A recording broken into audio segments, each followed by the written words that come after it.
नमस्कार दोस्तों, कैसे हैं आप लोग। तो ये KBS TGT WT का ही है, पार्ट 3 होगा। ये दूसरा पेपर सॉल्व करवा रही हूँ मैं। ओके, तो इसमें पूछा the approximate frequency of oscillation of the circuit shown below is, आपको होमवर्क दिया था मैंने। ये किसका सर्किट है? ये है आपका astable oscillator circuit using 555 timer, using 555 IC timer. ठीक है, अब इसमें आप देखिए कि हमसे क्या पूछा है, फ्रीक्वेंसी ऑफ ऑसिलेशन पूछा है। ठीक है, तो यहाँ पे जब आपसे फ्रीक्वेंसी ऑफ ऑसिलेशन पूछा है तो ये आपको जैसे दिख रहा है, अगर आपने इसका सर्किट अगर आप देखें तो अगर मैं यहाँ पे अच्छा सा ये मार्कर ले लेती हूँ, ये आपका एक्चुअली R1 है, ये R2 है। ठीक है, यहाँ पे ये C1 है, ये C2 है, ये R3 है, ये R4 है। ठीक है, अब यहाँ पे ये ट्रांजिस्टर है Q2 Q1 जो भी लगाया है, तो यहाँ पे C1 is equal to C2 and R2 is equal to R3 होता है। ठीक है, यहाँ पे अगर Q एक आउटपुट निकलता है इधर एक, ठीक है, तो एक Q बार आउटपुट इधर निकलता है। ठीक है, अब इसमें ये जो सर्किट है, आपको मैंने बताया भी था कि अस्टेबल मल्टी वाइब्रेटर्स जो होते हैं, these are the multivibrators which have no stable state. इनमें क्या होती है, नो स्टेबल स्टेट होती है। ठीक है, दूसरा that is the multivibrators in which the output continuously oscillates between two permissible states, जिसमें जो आउटपुट होता है it continuously oscillates between two permissible states, high या लो जो भी है। As a result they produce square wave at their output and are regarded to be free running in nature. अब आप इसमें देखिए, if the value of the capacitor C1 equals the value of the capacitor C2, if C1 is equal to C2 is equal to C and the value of the base resistor R2 is equal to R3 is equal to R, then the frequency of oscillation will be 1 by T is equal to 1 by 1.38 RC। यही होगा।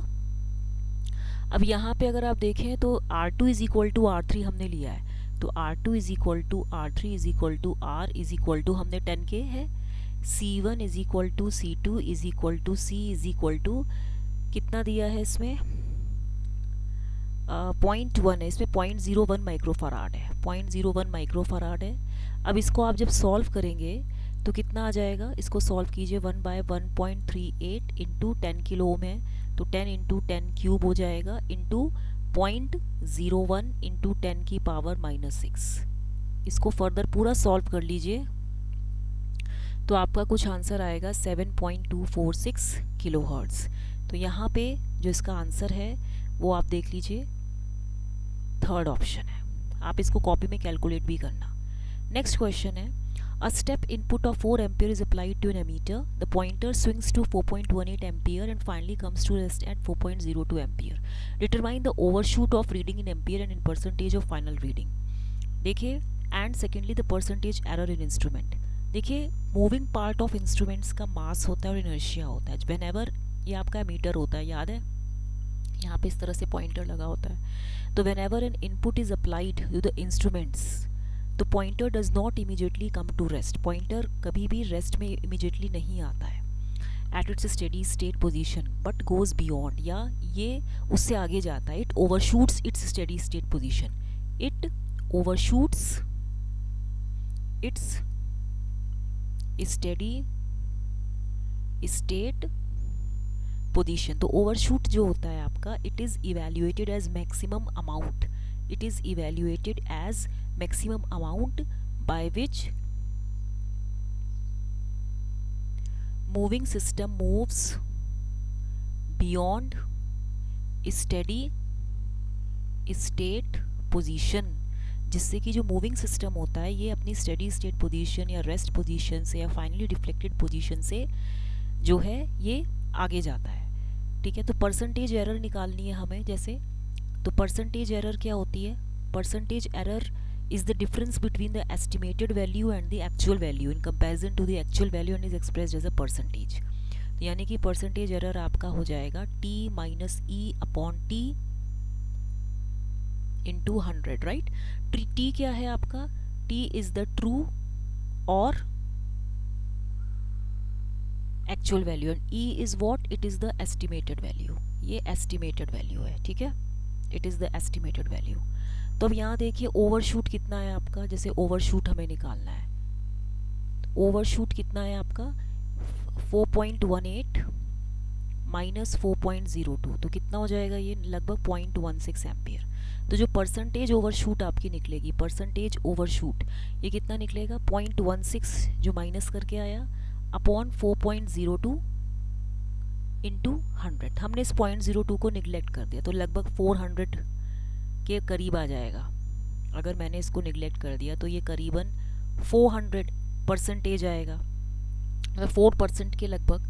अगर आप देखें इसको 4×4=16 या 4.02 भी अगर आप लेंगे तो 3.98% आएगा। तो यहाँ पे एंड जो यहाँ पे आपका ये परसेंटेज एरर निकालना है, इसमें ट्रू वैल्यू कितनी है 4.02 माइनस 4, ठीक है, अपॉन 4 इंटू 100। ट्रू वैल्यू आपकी जो है 4 एम्पियर है और जो एरर है वो है 4.02 एम्पियर, ठीक है। इसने क्या बोला है क्वेश्चन में, a step input of 4 ampere is applied to an ammeter. True value जो एक्चुअल वैल्यू थी आपने 4 एम्पियर लगाई तो वो ट्रू वैल्यू थी, एरर 4.02 आया आपका। तो 4.02 माइनस इसका मैग्नीट्यूड लिया है, तो अब इसमें विच एवर इज ग्रेटर वो लोगे ना आप। तो जब कैलकुलेट करोगे तो कितना आएगा ये 0.5% लगभग, 0.02 अपॉन 4 ओके इंटू 100, ठीक है। तो 2 जहाँ तो 50% कितना होगा, सॉरी ये 1/5 था तो 0.5%, ठीक है। तो यहाँ पे 0.5%, तो आपका जो आंसर आएगा आई थिंक थर्ड का ए, ये वाला, कि इसमें जो इसने पूछा ओवरशूट ऑफ रीडिंग 3.9%, 0.5%, 0.16 एम्पियर आपकी ये overshoot reading in ampere I है। इसको आप एक काम करो, ये जो आया आपका 4 ये जो था आपका 16/402, ठीक है, इंटू 100, यही था ना। अब या तो इसको आप 4% लिखो या इसको आप 3.98% लिखो, तो बाद में यही होगा। तो इसमें 4% के करीबन 3.98 is coming near to the 4%। Next question है, consider the following statements regarding transconductance of JFET. देखिए मैंने आपको कई बार बताया, इसने पूछा है, ये हमेशा, ये बहुत इंपॉर्टेंट क्वेश्चन है, ये हमेशा इसमें से इस तरह का क्वेश्चन हमेशा आता है। इसने पूछा है रिगार्डिंग द ट्रांसकंडक्टेंस, तो इसमें आपको मैक्सिमम वैल्यू बतानी है, मतलब it will have maximum value when VGS is equal to VP। पहले तो मैं आपको ये बता देती हूँ GM क्या होता है, del ID upon del VGS at constant VDS। तो स्टेटमेंट 2G है, ये करेक्ट है। फर्स्ट अभी हम छोड़ देते हैं। ID इज इक्वल टू क्या होता है, ID SS into 1 minus VGS by VP का होल स्क्वायर। तो GM is equal to del ID by del VGS। तो जब आप निकालोगे तो कितना हो जाएगा ये, twice IDSS into 1 minus VGS by VP into -1 by VP, यही होगा। तो ये value -2 IDSS upon VP into 1 minus VGS by VP महोज हो गया। तो यानी कि GM की जो मैक्सिमम वैल्यू होगी वो कब होगी, at VGS is equal to 0। जब आप VGS इज इक्वल टू 0 लोगे ना, that means GM is equal to GM not is equal to -2 IDSS by VP। तो VGS हमने 0 रख दिया ना, तो इसीलिए जो आपका स्टेटमेंट 4 है, it will have maximum value when VGS is equal to 0, ये करेक्ट है। अच्छा अभी हम दूसरा देखते हैं। अब मार्कर चेंज कर लेते हैं। अब देखिए सिंस ये आपका GM था -2 IDSS by VP into 1 minus ये वाला GM था आपका, ये आया था ना, ये वैल्यू आई थी। तो यहाँ पे ID इज इक्वल टू कितना था, IDSS into 1 minus VGS by VP का होल स्क्वायर। तो हम यहाँ पे लिख सकते हैं 1 minus VGS by VP into is equal to under root ID by IDSS। तो GM की वैल्यू कितनी हो जाएगी, -2 IDSS बाई VP इंटू यहाँ पे आप इसकी वैल्यू रखिए 1 माइनस VGS बाई VP की, तो under root ID upon IDSS हो जाएगी। ठीक है, तो ये वैल्यू कितनी हो जाएगी जब आप इसको सॉल्व करेंगे, तो -2/Vp अंडर रूट, ये IDSS है, अंडर रूट IDSS से ऊपर नीचे मल्टीप्लाई करिए तो ये कैंसिल जाएगा, तो अंडर रूट IDSS ये आएगा। तो ये गलत स्टेटमेंट है, थर्ड वाला गलत है, ठीक है। और जो आपका ये जो दिया हुआ है कि it will have maximum value when VGS is equal to VP, ये गलत है। ये कब होगा, when VGS is equal to 0, इसीलिए इसका फोर्थ ऑप्शन सही है, ठीक है। नेक्स्ट क्वेश्चन है, consider the following transducers: LVDT, thermocouple, piezoelectric, photovoltaic cell. Which of the above are active transducers? मैंने बताया था active transducers जो होते हैं, these are self generating type transducer that has the ability to generate electrical voltage or current as of its output without using any external source of power. That is, इसमें एक तो photovoltaic से electric transducer है, एक thermocouple है, ठीक है, एक पीजो इलेक्ट्रिक है और एक टैको जनरेटर है। टैको जनरेटर भी एक आपका क्या होता है, एक्टिव ट्रांसड्यूसर होता है। बाकी ये जो आपका LVDT है ये पैसिव ट्रांसड्यूसर है। क्यों है, बिकॉज ये एक्सटर्नली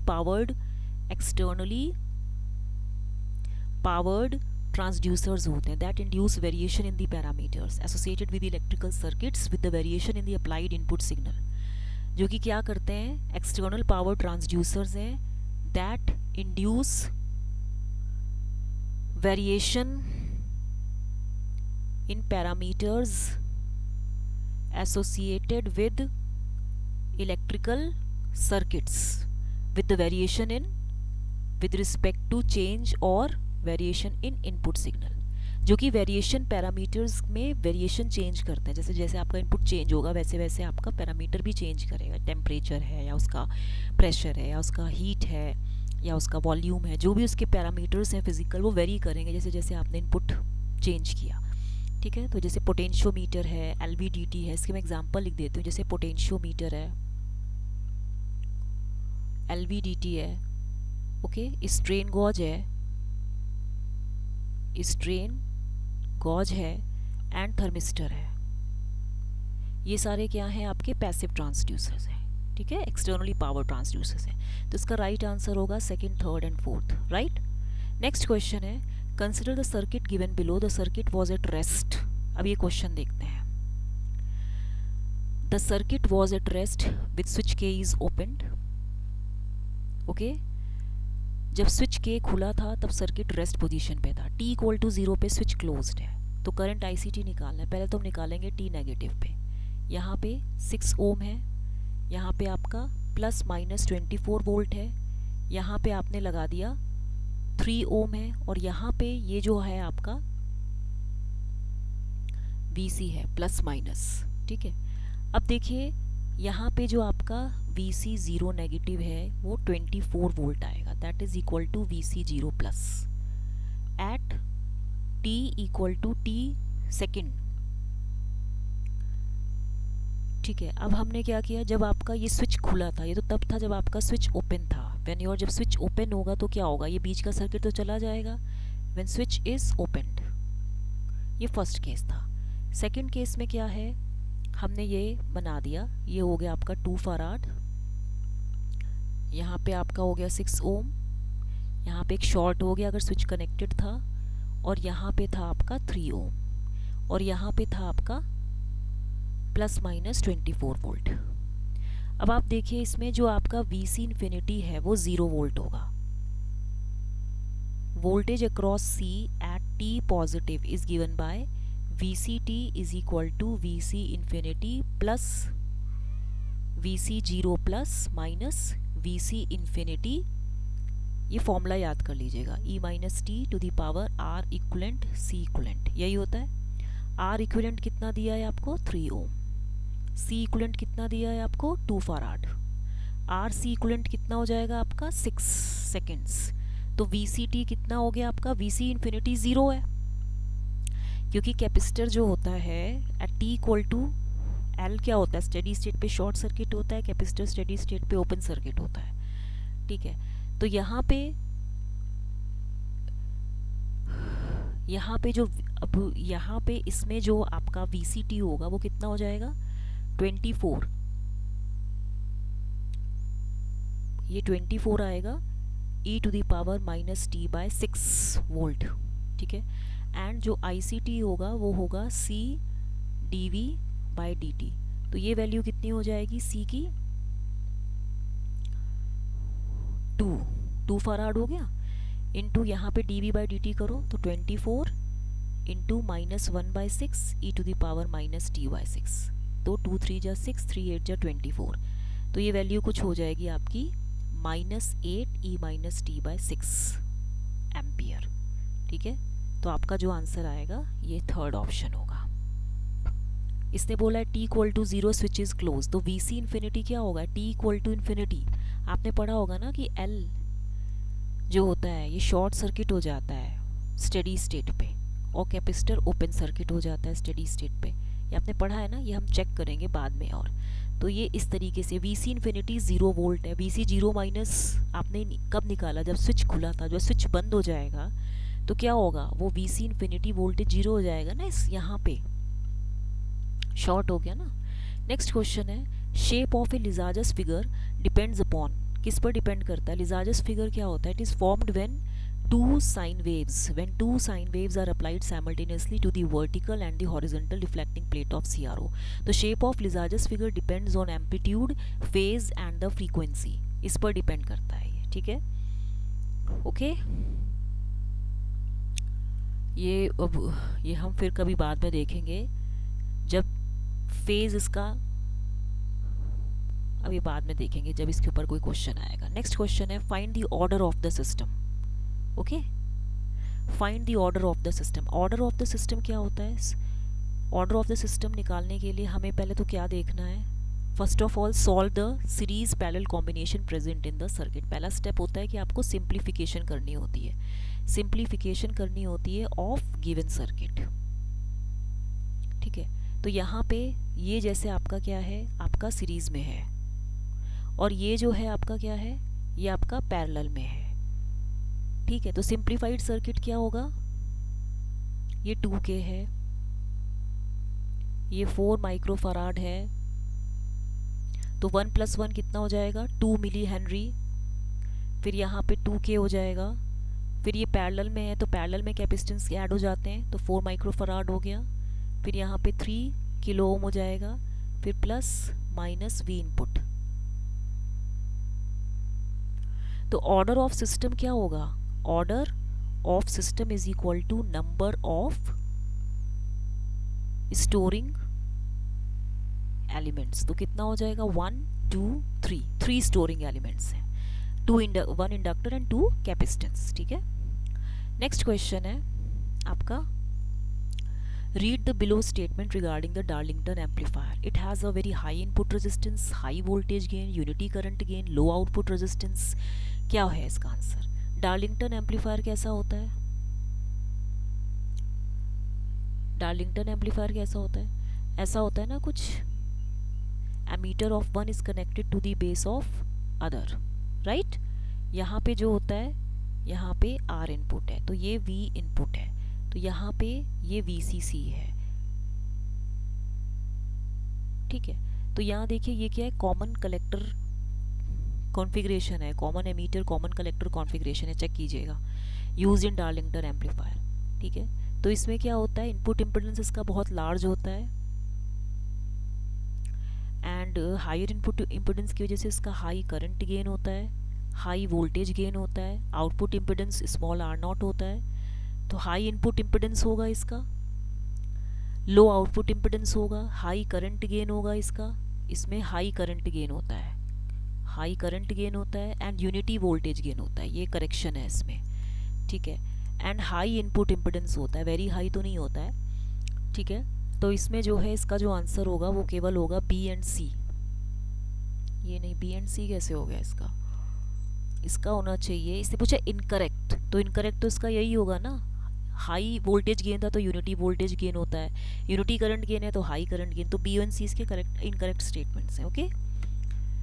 नेक्स्ट क्वेश्चन है, arrange the procedure of PMOS fabrication इन असेंडिंग ऑर्डर। देखिए अब इसमें हमें कैसे करना है, देखिए स्टेप्स टू फैब्रिकेट पीमॉस इन असेंडिंग ऑर्डर क्या होता है कि जो पहले ऑक्साइड लेयर होती है ना, it is the starting point of oxide layer is the starting point of PMOS fabrication. PMOS fabrication के लिए ऑक्साइड लेयर स्टार्टिंग पॉइंट होती है।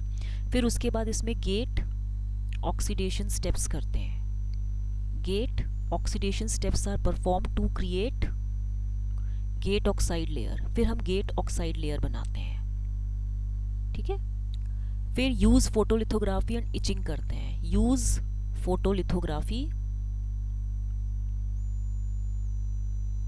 एंड इचिंग करते हैं, खुरचते हैं उसको, to remove SiO2, to remove silicon dioxide on source and drain terminal. Fourth step क्या होता है, ion implantation. Ion implantation process is used to create P type regions, okay, for PMOS transistors। PMOS transistors के लिए P type regions create करते हैं using ion implantation method। Fifth step होता है metallisation. Metallisation that is aluminium को हम deposit करते हैं, एल्यूमिनियम डिपॉजिशन। तो इसका जो राइट आंसर होगा वो होगा असेंडिंग ऑर्डर में पहला स्टेप क्या है इसमें, देखिए first we grow the oxide layer, फिर है second perform gate oxidation steps, फिर थर्ड है perform photolithography and etching to remove SiO2 and source and drain. फिर उसके बाद क्या है, परफॉर्म, एक minute, grow oxide layer, then perform gate oxidation steps, then perform photolithography, then आपके पास ये है परफॉर्म आयन इम्प्लांटेशन, देन आपका लास्ट में हम करते हैं मेटालिक इंटरकनेक्ट्स जिसमें हम करते हैं, तो वो एल्यूमिनियम डिपॉजिशन है, ठीक है। तो ये है, तो आपका स्टेप है कौन कौन सा है आपका इसके अकॉर्डिंग 15324, 15324 मतलब पहला ये आएगा 1, फिर 5, फिर 3, ओके 153 देन 2 4 यानी कि ये fourth and then fifth, right, ये हो जाएगा। आयन इम्प्लांटेशन क्या होता है, it is one of the method for selective doping. इसमें हम क्या करते हैं, सेलेक्टिव डूपिंग करते हैं, ठीक है। It is performed at low temperatures, it is suitable for compound semiconductors. With these techniques we can store the doping profile with greater flexibility. With the diffusion technique हम क्या करते हैं, पीक डूपिंग कंसंट्रेशन करते हैं at the surface, ठीक है। And photolithography से we can remove the unwanted masking area. हम क्या करते हैं, अनवांटेड मास्किंग एरिया को हटा देते हैं, ठीक है। एंड ठीक है, नेक्स्ट क्वेश्चन है आपका, for the open circuit shown in figure the value of V0 is. ये तो बहुत आसान क्वेश्चन है। इसमें देखिए जैसे इसमें जो आउटपुट आएगा पहले केस में VO1 it will be V input minus R4 by R1 is equal to V input कितना है 1 वोल्ट माइनस 2 बाय 1 यानी कि माइनस 2 वोल्ट, ठीक है। ये स्टेप आएगा। ये कब आएगा, जब आप इसको ग्राउंड करोगे, when your plus non inverting terminal is grounded, right. अब उसके बाद क्या है यहाँ पे, अब हम क्या करेंगे इस इधर, अब यहाँ में दोबारा सर्किट बनाना पड़ेगा ऐसे, inverting non वर्टिंग।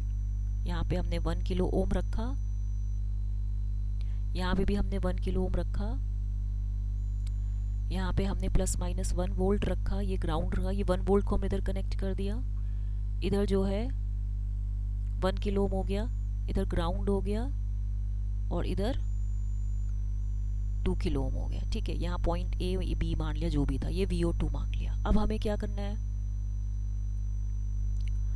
Bye applying KCL eight, ये ए पॉइंट है ये बी पॉइंट है, by KCL at B node, तो VB minus 1 upon 1K plus VB upon 1 equal to 0। तो ये कितना हो जाएगा, twice VB is equal to 1, तो VB is equal to 0.5 volt. By applying KCL at node A, इस point पे जब हम KCL लगाएंगे तो ये होगा VA upon 1 plus VA minus VO2 upon 2 kilo ओम जो भी था इज इक्वल टू 0, ये भी किलो ओम ही है, तो ये वैल्यू कितनी हो जाएगी, 2 LCM होगा, फिर ये 2VA plus VA minus VO2 equal to 0, तो thrice V A minus VO2 equal to 0, तो VO2 is equal to thrice V A, यही हुआ ना। तो अभी हमने VA की वैल्यू निकाली थी इधर, VA की वैल्यू थ्राइस VA, 1 मिनट, हाँ, थ्राइस VA की वैल्यू कितनी होगी, VA की वैल्यू जो है देखिए by virtual ground VA equal to VB is equal to 0.5 volt, ये जो VB का वोल्टेज है यही ऑटोमेटिकली VA पे आ जाएगा। तो यहाँ पे इसकी वैल्यू कितनी हो जाएगी, VO2 is equal to 3 into 0.5, that means it is 1.5। तो जो V आउटपुट होगा VO1 प्लस VO2 हो गया। तो VO1 कितना था आपका, it was -2 volt when your plus input terminal was grounded. अब यहाँ पे ये वैल्यू कितनी हो जाएगी आपकी, -2 प्लस 1.5, तो -0.5 वोल्ट, राइट। तो आपका जो आंसर होगा वो होगा सेकेंड ऑप्शन। नेक्स्ट क्वेश्चन है, for an n-channel JFET the pinch off voltage VP is -4 volt and VDD is 10 volt and drain saturation current at 0 gate bias is 2 milliampere. The value of the saturated drain current for a gate voltage is, ये question बहुत अच्छा है। इस question में आपको वही एक formula लगेगा, ID is equal to IDSS into 1 minus VGS by VP का होल स्क्वायर। IDSS क्या है, maximum drain saturation current, maximum saturation current, right.